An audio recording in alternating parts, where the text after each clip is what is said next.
नमस्कार साथियों, स्वागत है आप सभी का आपके अपने YouTube channel bound to education में।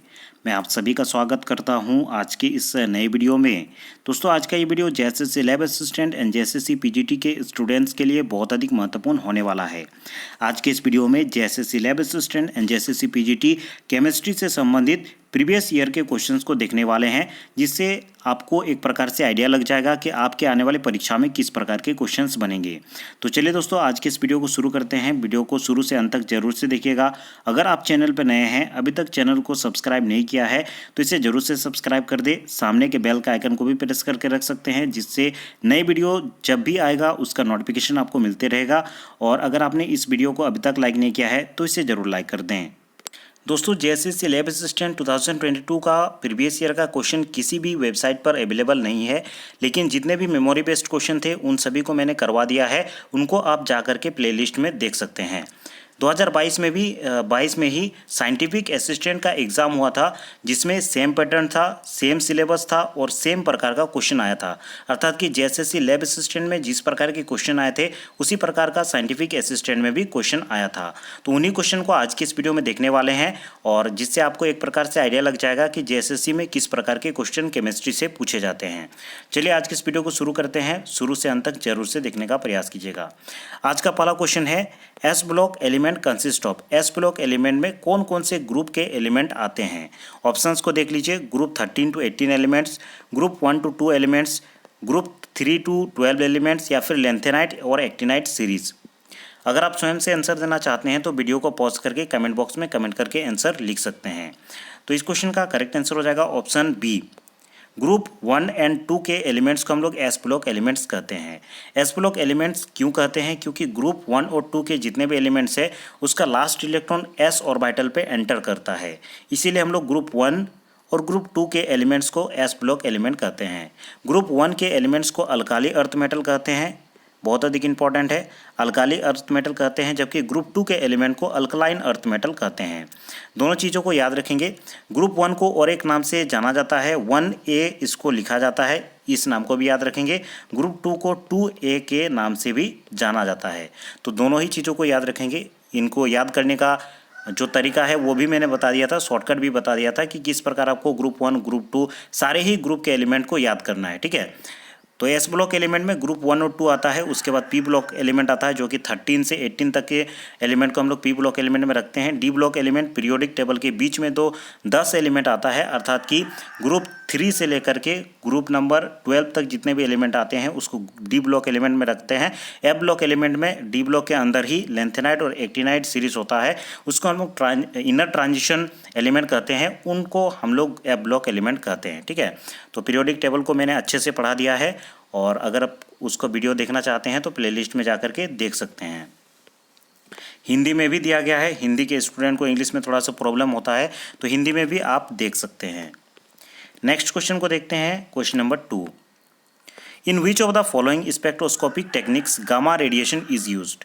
स्पेक्ट्रोस्कोपी से क्वेश्चन है। स्पेक्ट्रोस्कोपी से आपका 3 क्वेश्चन रहेगा, इसे याद रखेंगे। ठीक है, तो स्पेक्ट्रोस्कोपिक टेक्निक में देखिए दोस्तों, गामा रेडिएशन का यूज़ किया जाता है। तो गामा रेडिएशन में कौन सा स्पेक्ट्रोस्कोपिक टेक्निक में गामा रेडिएशन का यूज़ किया जाता है, ये चीज़ आपको बताना है। Photo electron spectroscopy, Mossbauer spectroscopy, electron spin resonance spectroscopy, या फिर न्यूक्लियर मैग्नेटिक रेजोनेंस स्पेक्ट्रोस्कोपी। तो इस क्वेश्चन का करेक्ट आंसर हो जाएगा मॉसबेयर स्पेक्ट्रोस्कोपी। मॉसबेयर स्पेक्ट्रोस्कोपी में गामा रेडिएशन से मॉलिक्यूल को इंटरेक्ट किया जाता है, जिससे वो एक्साइटेड स्टेट में जाता है, फिर से वो ग्राउंड स्टेट में आता है, जिसमें गामा रेडिएशन एग्जिट करता है, माफ़ कीजिएगा, यहाँ पे गामा रेडिएशन एग्जिट करता है और एमिट करता है, और जिससे हमें मॉसबेयर मॉसबेयर स्पेक्ट्रम यहाँ पे हमें प्राप्त होता है। उसी का स्टडी करके विभिन्न प्रकार की जानकारियाँ निकाली जाती है। ठीक है, इलेक्ट्रॉन स्पिन रेजोनेंस स्पेक्ट्रोस्कोपी, जिसको ESR स्पेक्ट्रोस्कोपी कहते हैं, इसमें माइक्रोवेव लाइट का उपयोग किया जाता है, माइक्रोवेव रेडिएशन का यहाँ पे उपयोग किया जाता है, तो इस चीज़ को भी याद रखेंगे। उसके बाद NMR स्पेक्ट्रोस्कोपी, अर्थात कि न्यूक्लियर मैग्नेटिक रेजोनेंस स्पेक्ट्रोस्कोपी में रेडियो वेव का यूज़ किया जाता है। ठीक है, और इसमें प्रोटॉन का स्टडी किया जाता है। इलेक्ट्रॉन स्पिन रेजोनेंस स्पेक्ट्रोस्कोपी में इलेक्ट्रॉन का स्टडी किया जाता है। मास स्पेक्ट्रोस्कोपी में उसमें आपका मास का स्टडी किया जाता है, जिसमें मॉलिक्यूलर मास निकाला जाता है, जिससे हमें मॉलिक्यूलर फॉर्मूला मिलता है। तो इन सभी बेसिक पॉइंट को याद रखेंगे। ठीक है, तो क्वेश्चन नंबर 2 का करेक्ट आंसर आपका हो जाएगा ऑप्शन बी, मॉसबियर स्पेक्ट्रोस्कोपी, माफ कीजिएगा मॉसबियर स्पेक्ट्रोस्कोपी। नेक्स्ट क्वेश्चन है देखिए question number 3, the most abundant ion formed in the ionization chamber give rise to the tallest peak in the mass spectrum। तो mass spectroscopy का ये क्वेश्चन है, base peak, smallest peak, medium peak या फिर least peak. चलिए इस question का correct answer आप स्वयं से देने का प्रयास करें।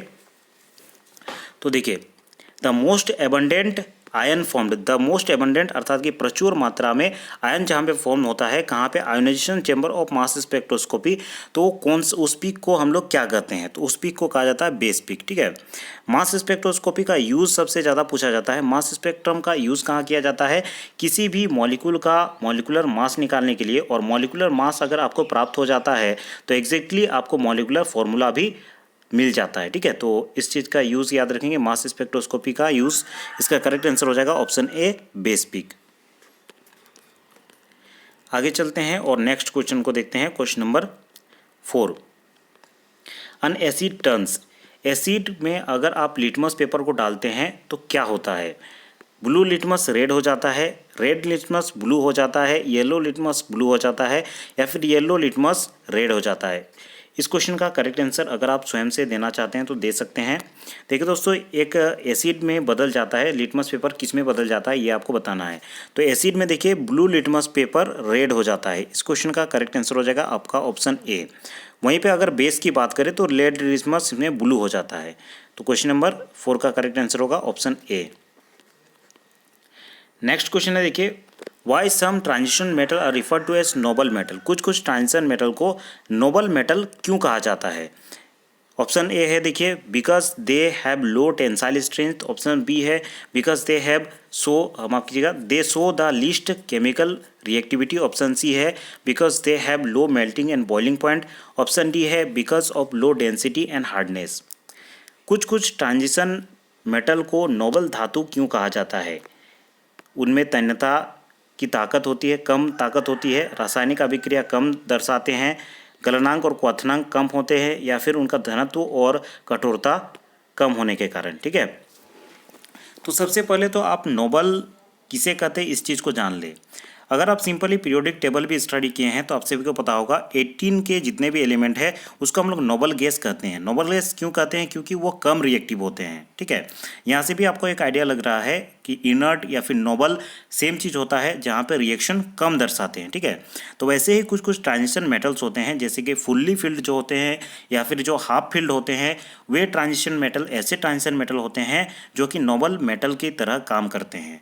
तो उसमें रिएक्टिविटी बहुत ही कम होता है, इसीलिए उनको नोबल मेटल या फिर इनर्ट मेटल कहते हैं। ठीक है, because they show the least chemical reactivity. Option B आपका करेक्ट आंसर हो जाएगा। नेक्स्ट क्वेश्चन को देखते हैं, question number 6, the elements of group 17 are also called, group 17 के एलिमेंट्स को क्या कहा जाता है, alkali metals, alkaline earth metals, chalcogen या फिर हेलोजेन। ठीक है, बहुत अधिक इंपॉर्टेंट है। ग्रुप नंबर 13 से लेकर के ग्रुप नंबर 18 के जितने भी एलिमेंट है उसको पी ब्लॉक एलिमेंट कहते हैं। ठीक है, मैं एक बार यहाँ से लिख ही देता हूँ, 13, 14, 15, 16, 17 और 18। ग्रुप नंबर 13 से लेकर के 18 के एलिमेंट को हम लोग पी ब्लॉक एलिमेंट कहते हैं। यहाँ पे आपका क्वेश्चन है कि ग्रुप नंबर 17 के जितने भी एलिमेंट होते हैं उनको क्या कहा जाता है, बहुत अधिक इंपॉर्टेंट होता है और इन सभी के नाम आपको याद रखना जरूरी है। ग्रुप नंबर 13 में आपका आता है बोरॉन, एल्युमिनियम, गैलियम, ये आता है बोरॉन फैमिली। ठीक है, सबसे पहला एलिमेंट आता है बोरॉन और इसको कहते हैं हम लोग बोरॉन फैमिली। ग्रुप नंबर 14 में आता है कार्बन, इसको कार्बन फैमिली भी कहा जाता है या फिर फ्लोरीन भी कहा जाता है। ठीक है, FLEROVIUM ये भी कहा जाता है, फ्लोरोवियम। ठीक है, उसके बाद आता है ग्रुप नंबर 15, इसको नाइट्रोजन फैमिली कहा जाता है या फिर निक्टोजेन भी कहा जाता है। ग्रुप नंबर 16 जहाँ पे ऑक्सीजन फैमिली आता है जिसमें ऑक्सीजन, सल्फर, सेलेनियम ये सब आता है, इसको चैल्कोजेन कहा जाता है। ग्रुप नंबर 17 जो आपका क्वेश्चन है जिसमें फ्लोरीन आता है, क्लोरीन, ब्रोमीन, आयोडीन ये सब आता है, इसको कहा जाता है हेलोजेन। और ग्रुप नंबर 18 इसको कहा जाता है जीरो या फिर इनर्ट या फिर नोबल गैस कहा जाता है। तो आपका क्वेश्चन था ग्रुप नंबर 17 को क्या कहा जाता है, तो आपका करेक्ट आंसर हो जाएगा option D, halogen. Option D आपका करेक्ट आंसर हो जाएगा। आगे बढ़ते हैं, क्वेश्चन नंबर 7 को देखते हैं। What is the relation between these two complexes. दो कम्प्लेक्स दिए गए हैं, इनके बीच आपको रिलेशन बताना है। FeNH3 5Br SO4 and FeNH3 5SO4Br।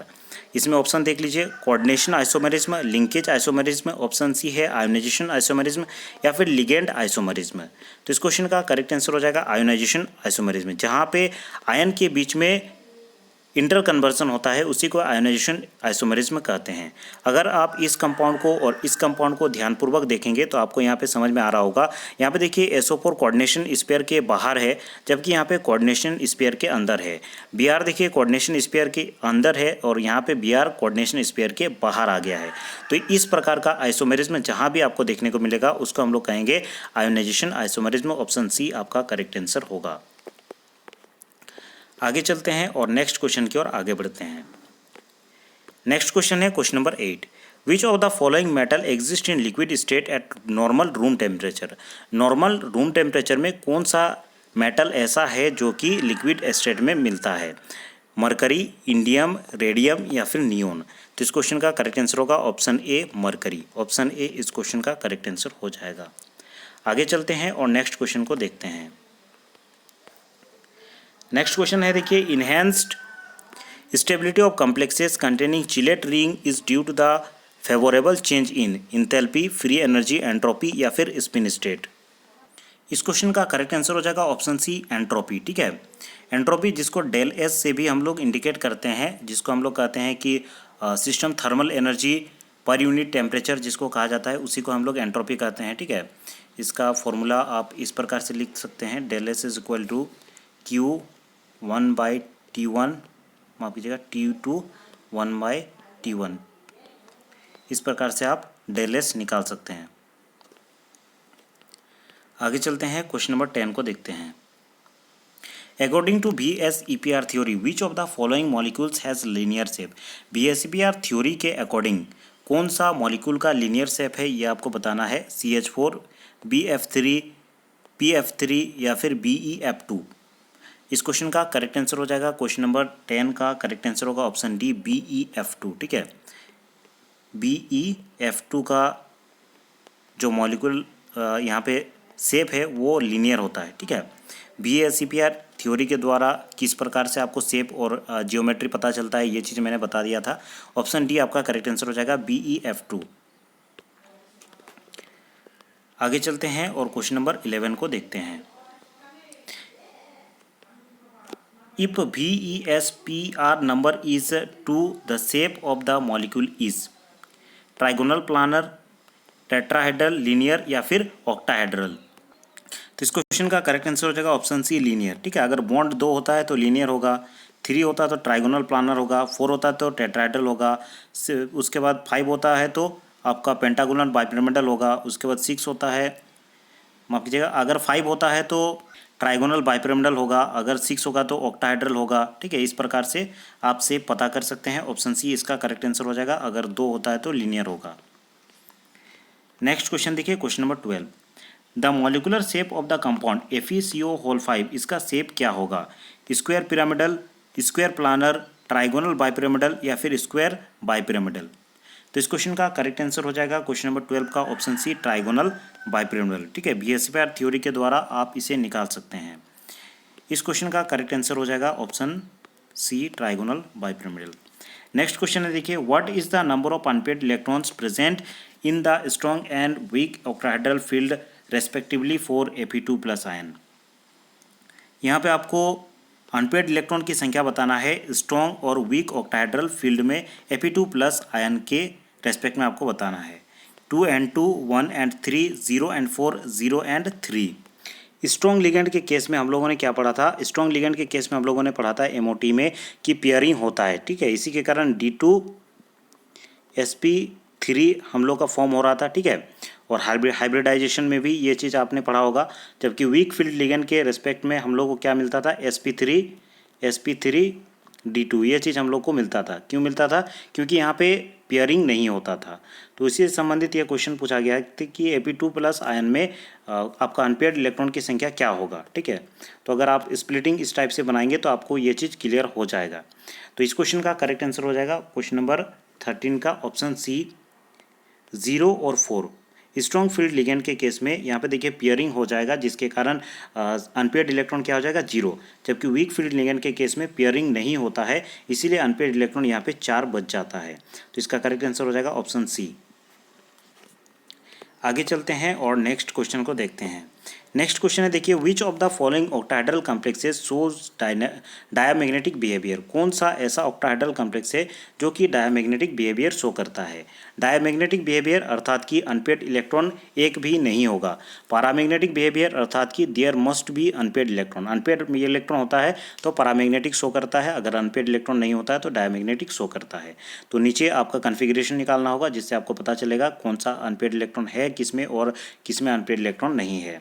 तो यहाँ पे देखिए FeH2O6 3+ K4 FeCN6, उसके बाद K3 FeCN6 K4 MnCN6। तो इस क्वेश्चन का करेक्ट आंसर हो जाएगा option B, K4 FeCN6। Option B आपका करेक्ट आंसर हो जाएगा।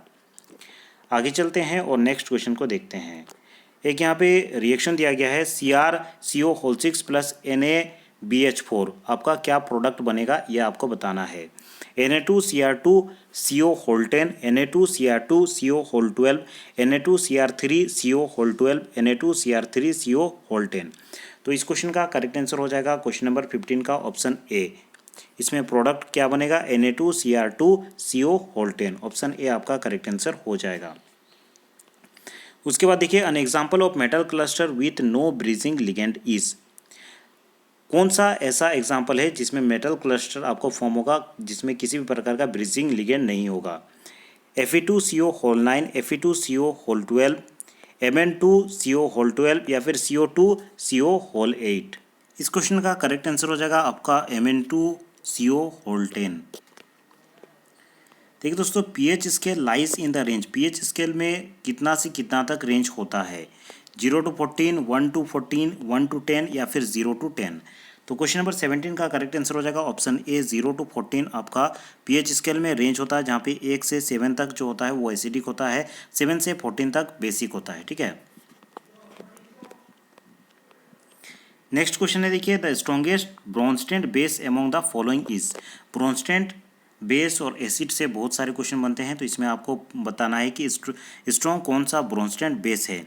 ClO-, Cl2-, ClO3-, ClO4-। तो क्वेश्चन नंबर 18 का करेक्ट आंसर हो जाएगा ClO-। ठीक है, जितना कम नेगेटिव चार्ज होता है उस वहाँ पे ब्रोंस्टेंट बेस उतना ही अधिक स्ट्रॉन्ग होता है। ऑप्शन ए आपका करेक्ट आंसर हो जाएगा। आगे देखिए, नेक्स्ट क्वेश्चन है, Ru6CCO17 cluster has the following structure. इसका स्ट्रक्चर क्या होगा, स्क्वायर प्लानर, स्क्वायर पिरामिडल या फिर ऑक्टाहेड्रल या फिर हेक्सागोन। तो इसका जो शेप होगा, माफ कीजिएगा, जो स्ट्रक्चर होगा इसका स्ट्रक्चर हो जाएगा ऑक्टाहेड्रल। ऑप्शन सी आपका करेक्ट आंसर होगा। नेक्स्ट क्वेश्चन है देखिए, ए reaction of acid with metal form salt with liberation of water. यहाँ पे एसिड और मेटल का रिएक्शन हो रहा है, एसिड प्लस मेटल का यहाँ पे रिएक्शन हो रहा है। इसमें आपका क्या एलिमेंट होगा या फिर क्या मिलेगा, वाटर, हाइड्रोजन, गैस, सल्फर या फिर गैस, क्या मुक्त होगा। तो इस क्वेश्चन का करेक्ट आंसर हो जाएगा हाइड्रोजन गैस इसमें निकलता है। ठीक है, एसिड कोई भी एसिड अगर आप एग्जांपल लेते हैं H2SO4 प्लस कोई भी मेटल आप जैसे कि Zn मेटल लेते हैं, ZnSO4 बनता है प्लस H2 गैस यहाँ पे निकलता है। ठीक है, तो वही क्वेश्चन है कि एसिड और मेटल का रिएक्शन होता है, उसमें हमें सॉल्ट मिलता है, सॉल्ट के साथ कौन सा गैस यहाँ पे निकलता है या फिर कौन सा यहाँ पे हमें मिलता है, तो उसे आप याद रखेंगे, यहाँ पे हाइड्रोजन गैस मिलता है। आगे देखिए, नेक्स्ट क्वेश्चन है, cadmium hydroxide dissolve in ammonia solution due to the formation of which of the complex. Cadmium hydroxide को अमोनिया सॉल्यूशन में डिसॉल्व किया गया और यहाँ पे the formation of which of the complex following, कौन सा कॉम्प्लेक्स यहाँ पे बन रहा है, CdOH4 CdNH3(2) या फिर CdNH3(4) 2+, CdNH3(2) 2+। तो इस क्वेश्चन का करेक्ट आंसर हो जाएगा आपका ऑप्शन नंबर सी, CdNH3(4) 2+। ठीक है, कैडमियम हाइड्रोक्साइड को डिसॉल्व किया गया है अमोनिया सॉल्यूशन में, तो आपका जो कम्प्लेक्स बनेगा वो बनेगा CdNH3 होल 4 2+। इस क्वेश्चन का याद रखेंगे, option number C correct answer हो जाएगा। नेक्स्ट क्वेश्चन है, देखिए according to the valence bond theory what is the geometry of COCl4 whole 2-। COCl4 2- का जियोमेट्री क्या होगा? स्क्वायर प्लानर, टेट्राहेड्रल, ऑक्टाहेड्रल या फिर स्क्वायर पिरामिडल? तो क्वेश्चन नंबर 22 का करेक्ट आंसर हो जाएगा ऑप्शन बी COCl4 2- का जियोमेट्री कैसा होगा? ऑप्शन बी टेट्राहेड्रल जियोमेट्री होता है। नेक्स्ट क्वेश्चन है, देखिए identify the base among the following. निम्न में से जितने भी एग्जाम्पल दिए गए हैं उसमें से आपको बताना है कि कौन सा बेस है। ठीक है, ammonium chloride, sodium chloride, sodium hydroxide या फिर अमोनियम एसीटेट? तो क्वेश्चन नंबर 23 का करेक्ट आंसर हो जाएगा ऑप्शन सी सोडियम हाइड्रोक्साइड। ठीक है, ऑप्शन सी आपका करेक्ट आंसर हो जाएगा NaOH। नेक्स्ट क्वेश्चन की ओर आगे बढ़ते हैं। Question number 24, which of the following is a metalloid? कौन सा मेटलॉइड है? FR, RN, AS या फिर HG? तो क्वेश्चन नंबर 24 का करेक्ट आंसर हो जाएगा आपका option number C AS arsenic. तो 7 मेटलॉइड आप याद रखेंगे, आर्सेनिक, एंटीमनी, पोलोनियम, फिर आता है आपका एस्टेटीन, सिलिकॉन, जर्मेनियम, बिस्मथ, ये सब आता है आपका मेटलॉइड में। ठीक है दोस्तों, क्वेश्चन नंबर 25 है, इन द कार्बोनाइल कम्प्लेक्स, एक कार्बोनाइल कम्प्लेक्स दिया गया है Fe2CO whole 9 obeying 18 electron rule, how many metal metal bonds and the bridging ligands are present respectively? यहाँ पे कितना मेटल मेटल बॉन्ड है और कितना ब्रिजिंग लिगेंड है, ये चीज़ आपको बताना है।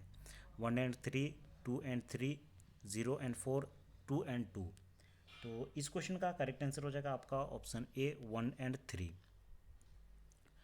तो चलिए दोस्तों, इस वीडियो को यहीं पे एंड करते हैं। आगे के क्वेश्चन को नेक्स्ट वीडियो में कंटिन्यू करेंगे। अगर आपका रिस्पांस अच्छा आता है तो पूरा पेपर को मैं यहाँ पे कंप्लीट करवा दूंगा। और नीचे टेलीग्राम चैनल का आपको लिंक मिल जाएगा डिस्क्रिप्शन में, वहाँ पे आप ज्वाइन हो सकते हैं। सभी प्रकार के PDF वहाँ पे मिलते हैं, और जैसे ही ये सीरीज़ ख़त्म होगा ये PDF भी मैं वहाँ पे प्रोवाइड कर दूँगा।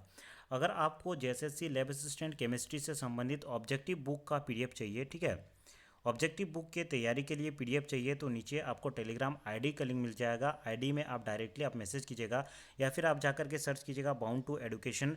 वहाँ पे आपको चैनल के आप प्रोफाइल में जाएंगे, वहाँ भी आपको लिंक मिल जाएगा। वहाँ पर्सनल ID में आप मैसेज कर सकते हैं अगर आपको PDF चाहिए, या फिर आप नीचे डिस्क्रिप्शन चेक कर सकते हैं, वहाँ पे सभी प्रकार के डिटेल दिए गए हैं। चलिए आज के इस वीडियो में इतना ही, नेक्स्ट वीडियो में फिर से मिलते हैं। आज के इस वीडियो को देखने के लिए बहुत बहुत धन्यवाद। और अगर आपने इस वीडियो को अभी तक लाइक नहीं किया है तो इसे ज़रूर लाइक कर दें। अगर आपने इस चैनल को अभी तक सब्सक्राइब नहीं किया है तो इसे ज़रूर सब्सक्राइब कर दें। धन्यवाद।